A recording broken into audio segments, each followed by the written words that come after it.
ایک چور غوث پاک کو راستے میں ملا. مدینہ منورہ سے ننگے پاؤں غوث پاک واپس تشریف لا رہے تھے.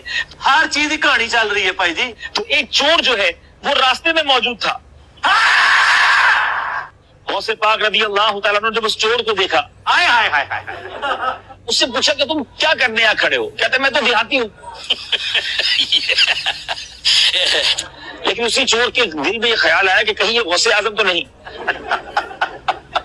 اچھا چور نے نہیں پوچھا، غوث پاک کو دل کے حالات پتا چل گیا. خدا کا واسطہ یار، کہا تم میرے بارے میں جو سوچ رہے ہو میں ہی عبد القادر ہوں. جب اس چور نے یہ سننا تھا تو تھر تھراتا ہوا اپنے قدموں میں گر گیا. غوث پاک رضی اللہ تعالیٰ کو اس پر بڑا رحم آیا. غیب سے ندا آئی، عبد القادر اس کو اصلاح کا راستہ دکھا کر عروج اور بلندی عطا کر دو. آپ نے جب اس پر اپنی نگاہ رحمت ڈالی تو وہ چور قطب کے درجے پر فائز ہو گیا. بخاری اور مسلم دونوں میں حدیث ہے، سیدنا اسامہ ابن زید رضی اللہ تعالیٰ عنہ کہتے ہیں کہ ایک جنگ کے دوران ایک کافر کے ساتھ مڈ بھیڑ میں جب وہ کافر میری تلوار کی نوک کے نیچے آیا تو اس نے کلمہ پڑھا. میں نے پھر بھی اسے کہا. بعد میں مجھے قلق تھا کہ مجھ سے مس ہینڈل ہوا ہے مسئلہ.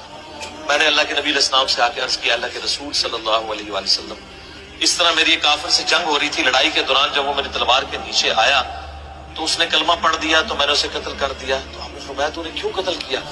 یا رسول اللہ، اس نے ڈر کے کلمہ پڑھ دیا. آپ فرمایا تو نے اس کا دل چیر لیا تھا.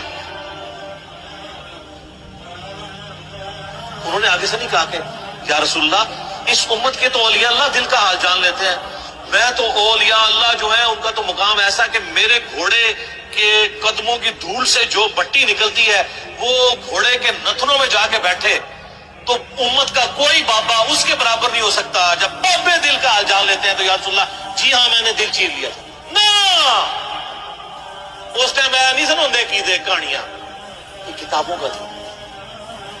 تو پھر ہم کیوں نہ کہیں کہ مرنے سے پہلے اے مسلمان کر لے اس پہ غور، کتابوں کا خدا اور ہے، بابوں کا خدا اور. یہ کتابیں ہیں سر، یہ حدیث ختم نہیں ہوئی. بخاری مسلم میں الفاظ ہیں. اسامہ ابن زید کہتے ہیں کہ نبی علیہ السلام فرمایا تو نے دل چیر لیا تھا. اسامہ تو کیا کرے گا جب قیامت والے دن وہ کلمہ پڑھتا ہوا اللہ کے حضور تیرے خلاف مقدمہ کھڑا کر دے گا. اور نبی علیہ السلام اس جملے کو ریپیٹ کرتے رہے، اسامہ تو کیا کرے گا، اسامہ تو کیا کرے گا، اسامہ تو کیا کرے گا. حتیٰ کہ سیدنا اسامہ کہتے ہیں کہ مجھے یہ خواہش ہوئی کاش آج سے پہلے میں کافر ہوتا، آج ہی کلمہ پڑھ کے مسلمان ہوتا، میرا یہ گناہ تو دھل جاتا. اسامہ ابن زید سر کوئی عام بندہ نہیں ہے. صحیح بخاری میں آتا ہے کہ نبی علیہ السلام کے بچوں کی مانند تھے.